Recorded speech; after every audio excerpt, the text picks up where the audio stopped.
सामाजिक, राजकीय, शैक्षणिक, आध्यात्मिक, आरोप प्रत्यारोप, महाराष्ट्रातील रोखठोक सडेतोड बातम्यांचा वेगवान आढावा घेणारे न्यूज चॅनल म्हणजेच लोणारी टाइम्स लाईव्ह न्यूज. चालू ना मंडळी, नमस्कार. जयसिंगपूर शहरातील वार्ड क्रमांक 4 मध्ये आपण आहेत.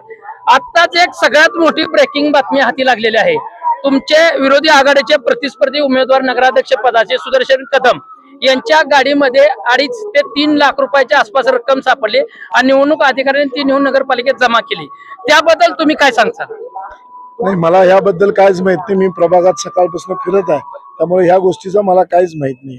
त्याची माहिती घेऊन मी आपल्याला निश्चितपणे आपल्याशी संपर्क साधेल. बरं, विरोधी आघाडी म्हणते की नगरपालिकेमध्ये भ्रष्टाचार झालेला आहे, पण ते सिद्ध करत नाही, आरोप करतात, त्याच्यामुळे ती सिद्ध करता येत नाही त्यांना. आणि दुसरी गोष्ट म्हणजे की नगरपालिकेच्या ऑडिट मध्ये बऱ्याच चुकी आहेत. नगरपालिकेची नवीन बांधकाम इमारत चालू आहे, तर याबद्दल तुम्ही काय सांगताल विरोधी आघाडी?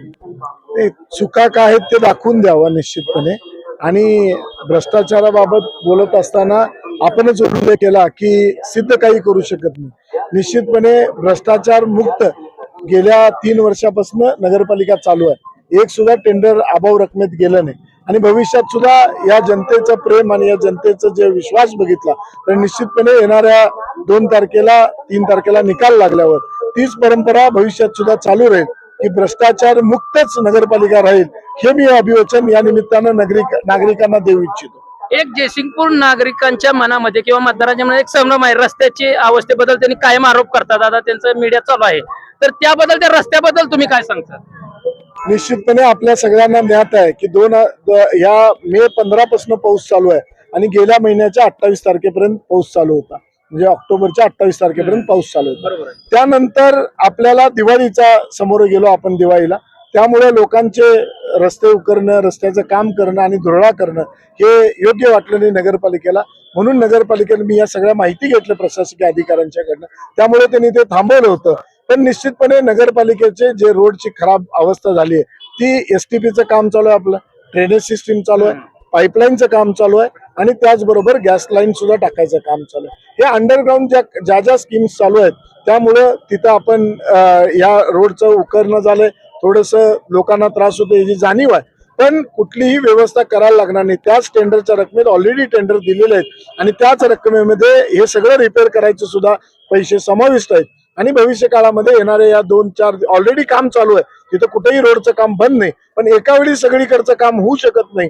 टप्प्याटप्प्यानं सगळी कामं पूर्ण होतील. आणि मी या जनतेला विश्वास देऊ इच्छितो की मार्चच्या आत सगळे रस्ते पूर्ण चकाचक होतील. कुठल्याही एक सुद्धा खड्डा या नगरीमध्ये राहणार नाही, याचं अभिवचन मी या निमित्तानं आपल्या चॅनलच्या माध्यमातून सर्व नागरिकांना देऊ इच्छितो. शेवटचा प्रश्न, तुम्ही मतदानाला 2 तारखेला जाताय, एक युवक आहेत, माजी नगराध्यक्ष आहेत, सध्याचे उमेदवार पण आहात, तर मतदारांना तुम्ही काय मेसेज देता?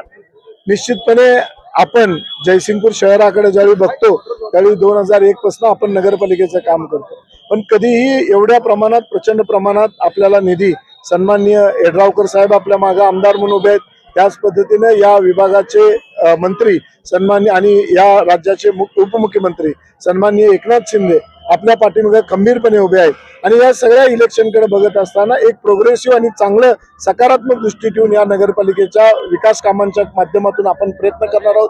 मग भविष्यामध्ये खूप सुंदर जयसिंगपूर करण्याच्या दृष्टिकोनातून या सगळ्या गोष्टींचा खूप मोठा उपयोग होणार आहे. आणि निश्चितपणे आपल्याला मी सांगू इच्छितो की आज लोक म्हणतात की ह्या गावासारखं हे गावाला पाहिजे, पण महाराष्ट्रात मी असं गाव करून दाखवेन की महाराष्ट्रात जयसिंगपूर सारखं माझं शहर व्हावं, हे महाराष्ट्रात बाकीचे उल्लेख करतील. तर या पद्धतीनं आपल्याला या शहराचा विकास करायचा आहे. आणि ते सन्माननीय येड्रावकर साहेब असतील, आपले एकनाथ शिंदे साहेब असतील किंवा मुख्यमंत्री देवेंद्र फडणवीस साहेब असतील, यांच्या माध्यमातून आपण या नगरीचा विकास हा एकमेव ध्यास धरून आपण काम करतो. हे होते नगराध्यक्ष पदाचे उमेदवार संजय पाटील येड्रावकर. रस्ते ही मार्च महिन्याच्या आत सगळे जयसिंगपूर शहरातले अंतर्गत रस्ते ही चकाचक होतील, त्याप्रमाणे काम चालू आहे. विरोधकांनी उगाच कुठेतरी आरोप करायचा म्हणून आरोप करू नये, त्याची वस्तुस्थिती जाणून घ्यावी. त्याचबरोबर जयसिंगपूर शहराच्या विकासासाठी राजश्री शाहू विकास आघाडीला भरभरून मतदान करा आणि एक हाती सत्ता द्या. जयसिंगपूर शहराचा कायापलट आम्ही सर्वच नगरसेवक मिळून करू असं सांगितलेलं आहे. विजय दंगेकर, लोणारी टाइम्स, जयसिंगपूर.